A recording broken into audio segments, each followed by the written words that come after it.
y'all feeling today? Hello. Good? Yeah? Awesome. Sounds like a bit of a home ground advantage. I know there's a lot of easy goals in the crowd. Yes. All right. Thank you. Thank you for joining our session. I know I can speak on behalf of Larissa and myself in saying we're feeling super privileged to be up here today. Jetty, thank you for the warm welcome and the reminder. And to the wider Outlook team, thank you so much for putting. I'd like to acknowledge the traditional owners on the land in which we meet today and pay respects to their elders past, present, and emerging. My name's Zach. I'm a senior UX designer at EasyGo. And I'm Larissa. I'm a product designer at EasyGo as well. For those of you who don't know about EasyGo, we're a Melbourne-based tech company who has delivered amazing digital products such as Steak and Kick. Today, we're going to be talking to the topic of just enough process, trusting your intuition. We're really going to touch on the balance of finding the balance between both of these things and provide a perspective on how Larissa and myself has adopted this mindset to help deliver quality design at speed. Cool. So when we first came up with how we're going to present this topic, there was a bit of back and forth. We landed on coming together and presenting it as a tale of two halves for today. So Zach and I come from two very different professional backgrounds. And today we're going to share how Zach has become Mr. Process, how to adapt to apply just enough processes, and me myself finding the confidence to trust my design intuition again. We're also going to talk about how we have, by working together, we have experienced a shared growth, which is also reflective to the growth of EasyGo today, where we've been able to create a mature environment where we feel supported with enough process and structure, but also still feel empowered to be trusting our intuition. Cool. So I think we'll paint the picture of where we've both come from and how we got to this point in our careers and adopting these perspectives and these mindsets. So for me, my journey started off in enterprise environments, and this is where I was able to learn the craft of UX, the foundational aspects, and learn off a lot of great mentors. So upskilling in discovery, research, facilitation. It was a great start for me, and I was able to really get those foundational aspects under my belt. I also became very attuned to lots of different processes, lots of frameworks, and a lot of governance through that time. Now, I don't feel badly towards any of those things, and I actually love applying them to my day-to-day work. But it became pretty apparent quickly when I started at EasyGo that I was almost too reliant on process. I defaulted to a standardized way of working that I'd often apply to every initiative, every problem that I worked on. And I didn't really think critically around how can I go about this differently. I didn't challenge the process of getting from A to B. So upon reflection, it was a comfort for me. I was almost protected by process and insurance I'd lean on to get things done. So when did this all click for me? It was probably my 5th or 6th week at EasyGo, and I've been tasked to come up with a design plan, a strategy around evaluating one of our products and looking to find some opportunities of growth and improvement. Larissa had been working on this product for 2 years straight, been in full delivery mode, and we wanted to take a step back and just assess it. So I put together something, and I remember going into a meeting room with our co-founder, our CCO, and head of product design, and I presented something like this, a design plan very similar to what you see on screen today. For me, this was the pinnacle of being considered, thought out, and process-oriented. And I'm sure many people in the audience apply a similar way of working to their day in and day out. So I loved it. I thought, this is impressive, this is great. I used it many times before. I felt pretty good. I felt pretty confident. Safe to say, it went from pretty good to pretty ordinary pretty quickly.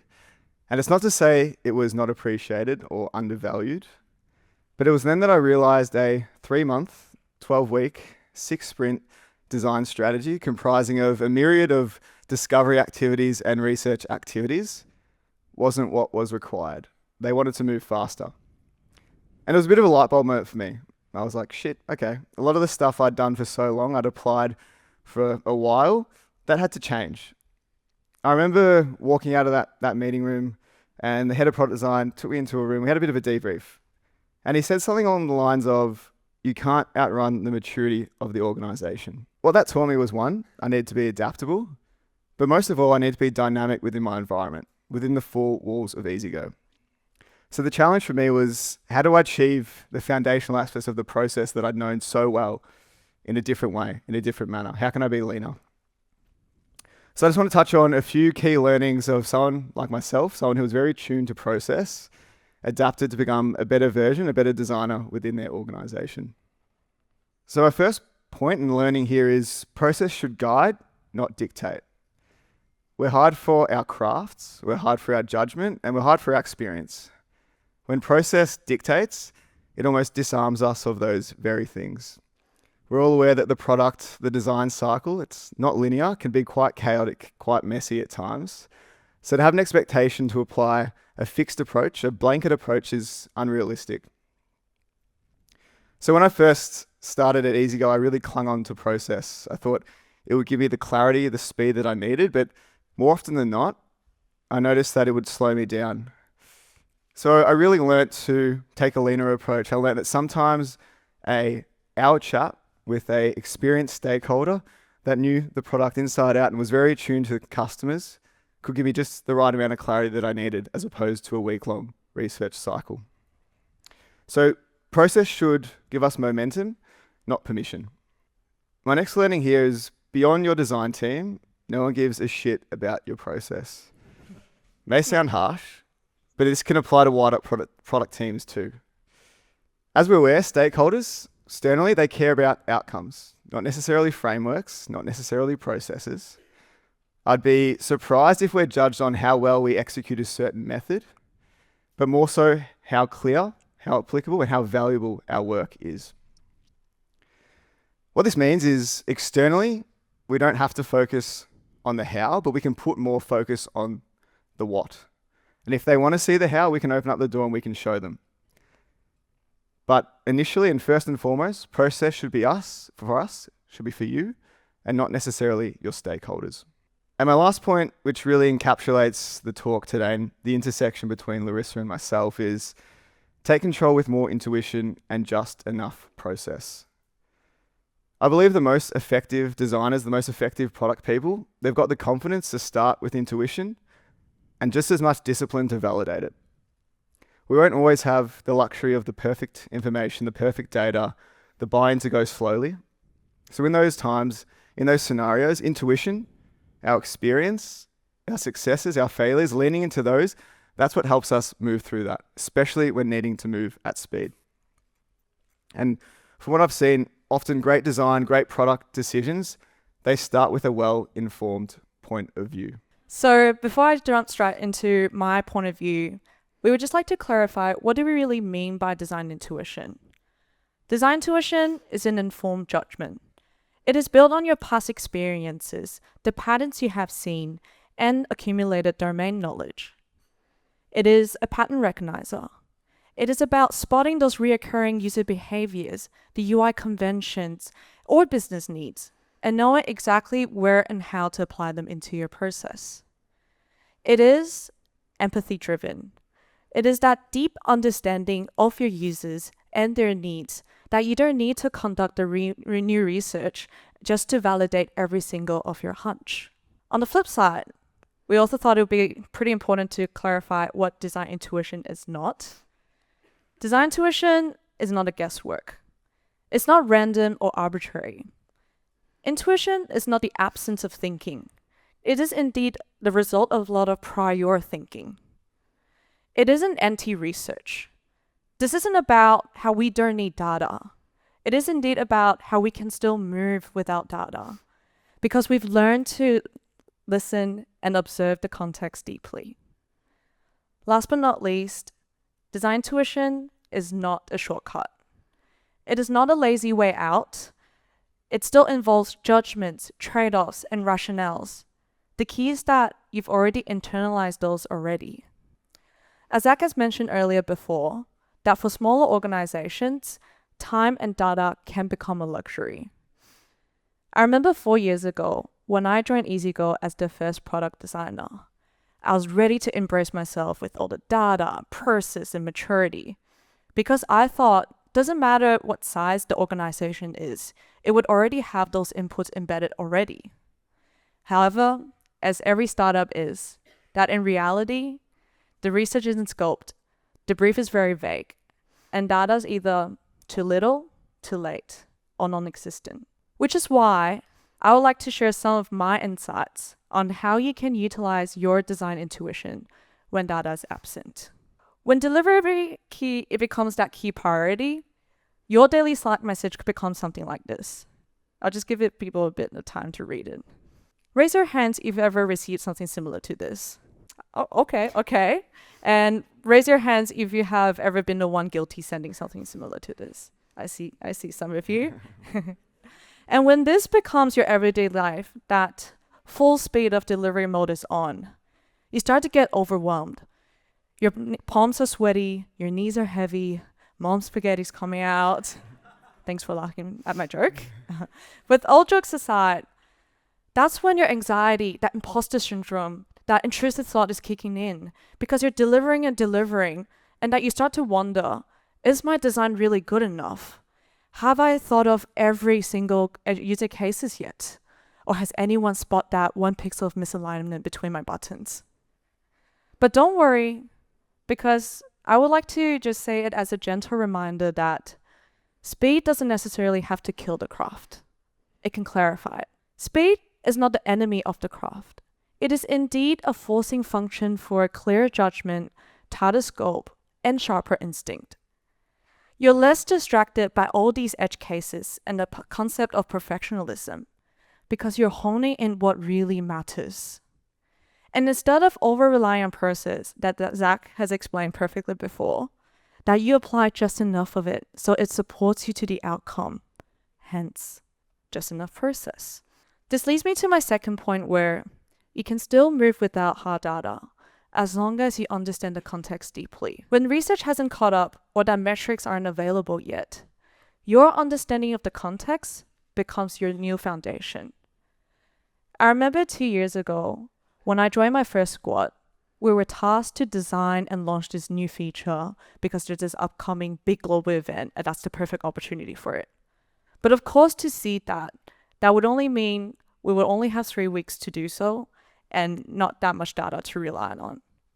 But as a squad, as a cross-functional team, we were able to act together, act fast, to rely on our context of understanding, our understanding of the user needs, the business model, and past experience on similar projects.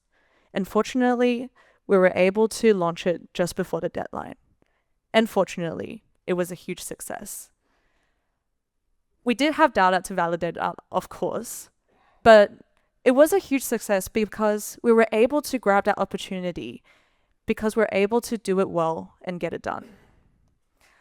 I think the real key takeaway point here is that instead of feeling blocked with the absence of data, use that intuition as your compass to guide you to the outcome and where you need to be.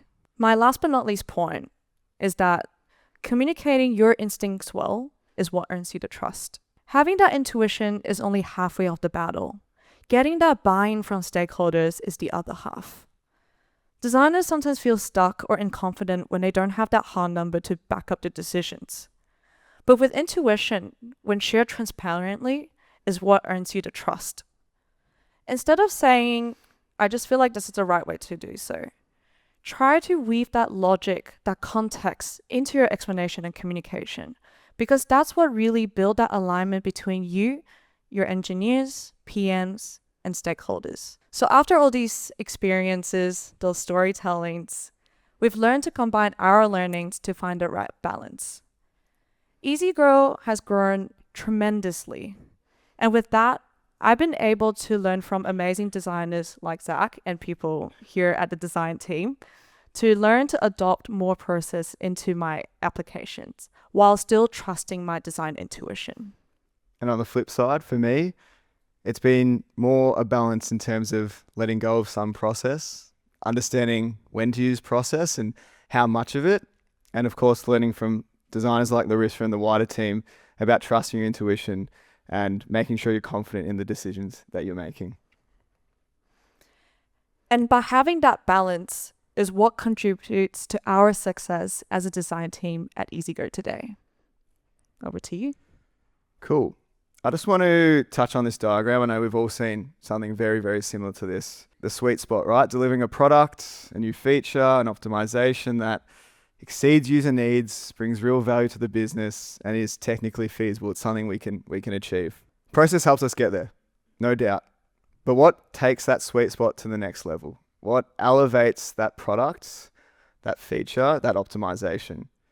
What helps us recognize the right opportunity that makes the most sense? I think a big part of it is this: intuition. This can be design intuition, this can be product intuition, this can be engineering intuition. An unspoken and often overlooked foundational aspect that powers great design and great product decisions.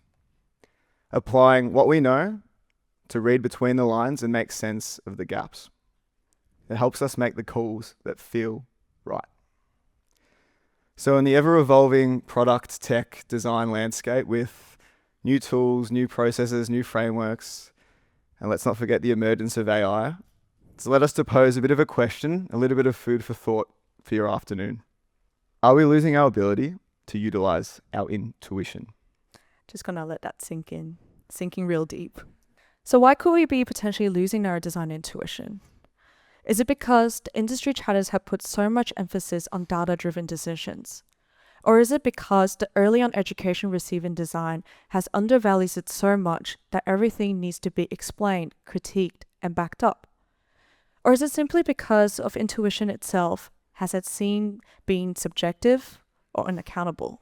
Now, as product people, designers, UX, UI across the board, we're the first to advocate for research, data, evidence-based decisions. It's fundamental, it's embedded within our thinking, it's a core part of our approach, and Larissa and myself are definitely no exception for that. But has that dial gone too far? That we perceive intuition as risky, unless data has given that green light for us to move forward. So if there's one takeaway from today's chat, it's not about choosing between process and intuition. It's about being dynamic, leaning into both and using them as powerful tools to serve you best. So with that, own being the expert and knowing to find the right balance. Thanks for having us. Cheers. Thank you.